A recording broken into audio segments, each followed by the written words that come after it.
नमस्कार दोस्तों, स्वागत है आप सभी का आज के मुख्य समाचार के इस वीडियो में, जहां हम आपके लिए हर दिन लेकर आते हैं देश और दुनिया की तमाम बड़ी खबरें। एक एक करके सभी बड़ी खबरों के बारे में आपको सटीक जानकारी देंगे। बस आप इस वीडियो के साथ अंत तक बने रहें। साथ ही आपसे एक छोटी सी रिक्वेस्ट है कि मुझे इस वीडियो को बनाने में बहुत मेहनत लगती है, तो इस मेहनत के लिए वीडियो पर एक लाइक जरूर कीजिएगा। साथ ही वीडियो के नीचे दिए गए इस लाल बटन को दबाकर चैनल को सब्सक्राइब कीजिए और इस घंटी को भी दबाइए ताकि आपको दिन भर की बड़ी खबरों की जानकारी लगातार मिलती रहे। तो चलिए दोस्तों, एक एक करके सभी बड़ी खबरों के बारे में जान लेते हैं। तो दोस्तों, आज की पहली बड़ी खबर की अपडेट की बात करें तो कोरोना का आंखों पर पड़ रहा है बुरा असर। धुंधला दिखने के साथ सिर दर्द की बड़ी परेशानी। जी हां, कोरोना वायरस का संक्रमण जितना फेफड़ों को नुकसान पहुंचा रहा है, उतना ही शरीर के अन्य हिस्सों को भी इसका असर देखने को मिल रहा है। कोरोना से ठीक हो चुके मरीजों में धुंधला देखने या फिर सर में दर्द की शिकायत बढ़ती जा रही है।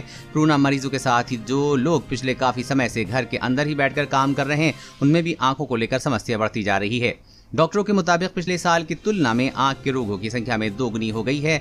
डॉक्टर ग्रोवर के मुताबिक कोरोना से पूरी तरह से ठीक हो चुके लोगों में सिर दर्द की शिकायत देखी जा रही है। ऐसे मरीजों की जांच के बाद उन्हें न्यूरो और नेत्र रोग विशेषज्ञों के पास भेजा जाने लगा है। हमें जानकारी मिली है कि आंख कमजोर होने के कारण ही मरीजों के सिर में दर्द हो रहा है। कोरोना का असर क्योंकि शरीर के हर अंग पे पड़ता है, इसलिए आंखों को भी पहले की तुलना में तेजी से कमजोर हो रही हैं। इसके साथ ही जिन मरीजों ने कोरोना के दौरान स्टेरॉइड का इस्तेमाल किया है, उनकी आंखों पर भी बुरा असर पड़ रहा है। और अगली बड़ी खबर की बात करें तो चीन की हरकत का खुलासा। सिक्किम और एलएसी के पास स्थायी सैन्य शिविर बना रहा है ड्रैगन घुसपैठ की तैयारी में चीनी सेना। जी हां, भारत और चीन के रिश्तों में लंबे समय से तनाव जारी है। पिछले साल भारतीय सेना के साथ हिंसक झड़प के बाद भारत चीन सीमा के आसपास के इलाकों में चीनी गतिविधियां काफी बढ़ गई हैं। ड्रैगन अपनी विस्तारवादी नीति से बाज नहीं आ रहा है। अब चीन सिक्किम में नाकुला और पूर्व लद्दाख में वास्तविक नियंत्रण रेखा यानी कि एलएसी के पास कंक्रीट के स्थायी सैन्य शिविर बना रहा है। चीन की इस चालाकी के सामने आने के बाद भारतीय सुरक्षा एजेंसियां अलर्ट मोड पर आ गई हैं। सूत्रों ने जानकारी दी है कि भारत के साथ जारी सैन्य गतिरोध के बीच चीनी सेना एलएसी के पास स्थायी कंक्रीट के सैन्य शिविर बना रही है। सूत्रों ने कहा कि जिन आधुनिक इमारतों का निर्माण पूर्वी लद्दाख क्षेत्र में साथ साथ अरुणाचल क्षेत्र में भी देखा गया है, इन हरकतों को देखते हुए अनुमान लगाया जा सकता है कि चीन भारतीय सीमा में घुसपैठ की तैयारी कर रहा है। और अगली बड़ी खबर की बात करें तो तीसरी लहर के डर से बच्चों को बेवजह मत खिलाएं दवा, खतरनाक हो सकता है नतीजा। जी हां, भारत में संभावित तीसरी लहर को बच्चों के लिए अधिक खतरनाक माना जा रहा है। इस संबंध में आम अभिभावकों के बीच डर पैदा कर दिया है, जिसमें कि बच्चों की इम्यूनिटी बढ़ाने के लिए तमाम तरह के नुस्खे अपना रहे हैं। बाल रोग विशेषज्ञों का कहना है कि बच्चों को स्वास्थ्य जीवन शैली में रखकर ही उनकी इम्यूनिटी को मजबूत किया जा सकता है। इसके लिए अलग से दवाएं देने की आवश्यकता नहीं है। उनका कहना है कि तीसरी लहर के डर से बच्चों को बहुत ज्यादा दवाई देना खतरनाक साबित हो सकता है। बाल रोग विशेषज्ञों का कहना है कि लॉकडाउन में बच्चों की लाइफस्टाइल पूरी तरह से बदल गई है। वो देर तक सोते हैं और फिर खाने पीने का सिस्टम भी गड़बड़ा जाता है। ऐसे में जरूरी है कि उनकी भोजन करने के और खेल का समय नियत रखना चाहिए। बच्चों की प्रतिरक्षा क्षमता वयस्कों के मुकाबले अधिक होती है। यही कारण है कि उन पर कोरोना संक्रमण का खतरा बुजुर्गों वयस्कों के मुकाबले न्यूनतम होता है। वहीं काढ़ा पीने से कोरोना वायरस से बचाव के अब तक कोई वैज्ञानिक प्रमाण सामने नहीं आए हैं।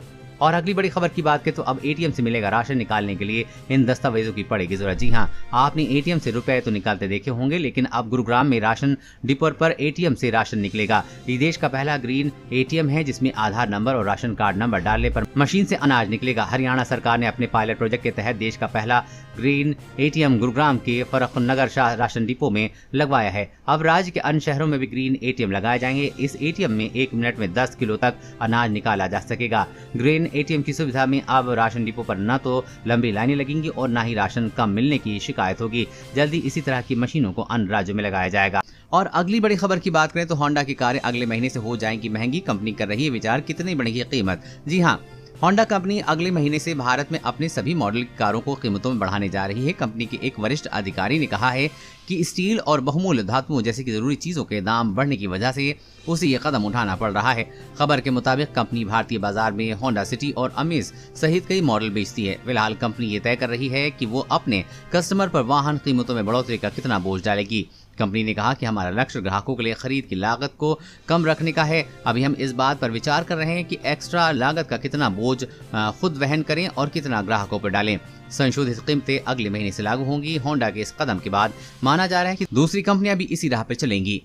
और अगली बड़ी खबर की बात, 40 लाख लोगों की जिंदगी छीन चुका है कोरोना, अभी और हो सकता है खतरनाक। WHO की दुनिया की चेतावनी। जी हां, विश्व स्वास्थ्य संगठन की आपातकालीन समिति ने जिस तरह की चेतावनी दी है उससे मुताबिक महामारी का जो रूप अभी तक दिखा है वो ट्रेलर है और आगे और ये खतरनाक तस्वीर दिखा सकता है। WHO ने कहा कि आने वाले समय में दुनिया भर में कोरोना के नए वेरिएंट के फैलने की संभावना है जो महामारी को खत्म करना और मुश्किल बना सकता है। समिति ने कहा है कि महामारी अभी खत्म नहीं होने जा रही है, इस बात की अधिक संभावना है कि वैश्विक स्तर पर और ज्यादा खतरनाक वेरिएंट फैल सकते हैं जिन्हें नियंत्रित करना और अधिक चुनौतीपूर्ण होगा। गौरतलब है कि 2019 के अंत में चीन से निकला कोरोना अब तक दुनिया में 40 लाख से अधिक लोगों की जिंदगी छीन चुका है।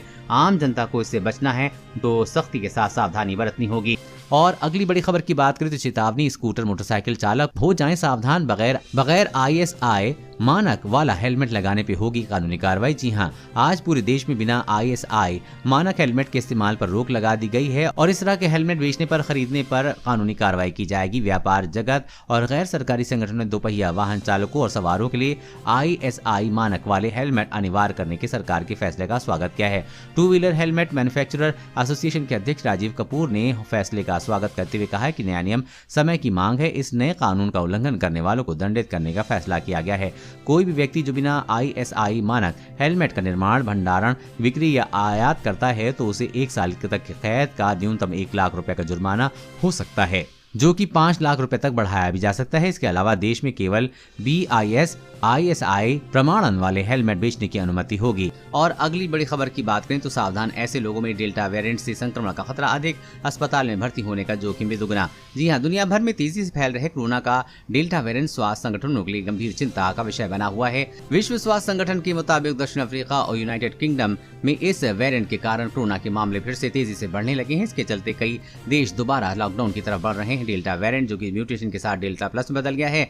डेल्टा वेरिएंट को लेकर हो रहे तमाम शोध में वैज्ञानिक इसे कोरोना के अन्य वेरिएंट से कहीं ज्यादा खतरनाक और संक्रामक मान रहे हैं। हाल ही में हुए एक अध्ययन में वैज्ञानिकों ने चेताया है कि इस वेरिएंट से संक्रमितों के अस्पताल में भर्ती होने का जोखिम 2 गुने से अधिक हो सकता है। इतना ही नहीं, WHO ने अपने हालिया बयान में कहा है कि इस समय पूरी दुनिया बेहद खतरनाक दौर से गुजर रही है। लोगों को इससे बचाव के लिए विशेष सावधानी बरतने की आवश्यकता है। और अगली बड़ी खबर की बात करें तो नए IT कानून के फायदे, व्हाट्सएप पर फालतू बात करने वालों के खैर नहीं, 1 महीने बैन हुआ 20 लाख अकाउंट। जी हां, भारत सरकार के जिस नए IT कानून को लेकर तमाम सोशल मीडिया और टेक कंपनियों ने विरोध किया था, उसी IT कानून के तहत 1 महीने में भारत में 20 लाख व्हाट्सएप अकाउंट बैन कर दिए गए हैं। व्हाट्सएप ने कहा है कि उनमें से 1 महीने में नुकसान पहुंचाने वाले कंटेंट को लेकर बैन लगाया है। व्हाट्सएप ने इस अकाउंट पर बैन नुकसान पहुंचाने वाले या परेशान करने वाले कंटेंट को लेकर लगाया है।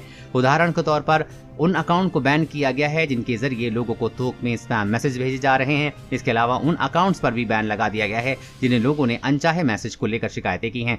कुछ अकाउंट्स ऐसे भी हैं जिनकी पहचान आपत्तिजनक मैसेज भेजने के रूप में हुई है। और अगली बड़ी खबर की बात करें तो सावधान, कोरोना के देश में 230 बार बदला स्वरूप मिला डेल्टा का एक और वेरिएंट मचा सकता है भारी तबाही।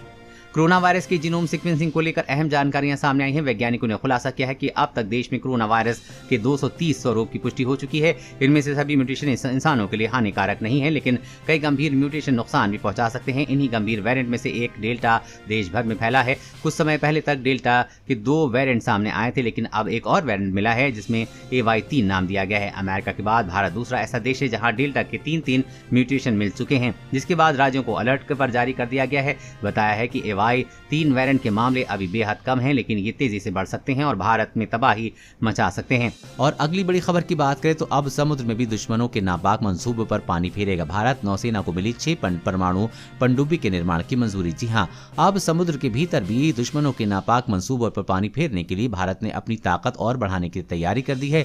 रक्षा मंत्रालय ने भारतीय नौसेना के लिए करीब 73,000 करोड़ रुपए की लागत से 6 पारंपरिक पनडुब्बियों के निर्माण को शुक्रवार को मंजूरी दे दी। चीन की तेजी से बढ़ती नौसैन्य क्षमताओं के मद्देनजर भारत की क्षमता बढ़ाने के उद्देश्य से ये महत्वपूर्ण निर्णय लिया गया है। आयात पर निर्भरता घटाने के लिए पनडुब्बियां उस रणनीतिक साझेदारी के तहत बनाई गई हैं जो घरेलू रक्षा उपकरण निर्माताओं के विदेश की रक्षा निर्माण क्षेत्र की अग्रणी कंपनी के साथ साझेदारी में अत्याधुनिक सैन्य मंच बनाने की अनुमति देता है। इन पनडुब्बियों से अब समुद्र में भी दुश्मनों के नापाक मंसूबे पर पानी फिरेगा, साथ ही भारत समुद्र में अपनी क्षमताओं को भी बढ़ाएगा। और अगली बड़ी खबर की बात करें तो अयोध्या 2023 के अंत तक भव्य मंदिर में विराजमान हो जाएंगे रामलला, भक्त कर सकते हैं दर्शन। जी हां, राम मंदिर निर्माण समिति की 2 दिवसीय बैठक अयोध्या के सर्किट हाउस में आयोजित हुई है। बैठक में दावा किया गया है कि 2023 के अंत तक रामलला भव्य मंदिर में विराजमान हो जाएंगे। रामलला के दर्शन भी श्रद्धालुओं के लिए 2023 के अंत तक शुरू हो जाएगा। वहीं पूरे परिसर में 70 एकड़ का विकास 2025 तक कर दिया जाएगा, जिसका मास्टर प्लान भी तैयार कर लिया गया है। राम जन्मभूमि तीर्थ क्षेत्र ट्रस्ट को महासचिव चंपत राय ने बताया कि मंदिर की प्लिंथ के लिए मिर्जापुर स्टोन का उपयोग किया जाएगा। वहीं राम मंदिर के परकोटे के लिए जोधपुर पत्थर के उपयोग करने का निर्णय लिया गया है। दोस्तों, आज की खबरों में बस इतना ही। इसी तरह हर रोज काम की खबरें जानने के लिए आप हमेशा हमारे साथ जुड़े रहें। हमारे साथ जुड़ने के लिए वीडियो के नीचे दिए गए इस लाल बटन को दबाएं और साथ ही इस घंटी को भी दबाइए ताकि आपको हर खबर की सटीक जानकारी मिल सके। जय हिंद।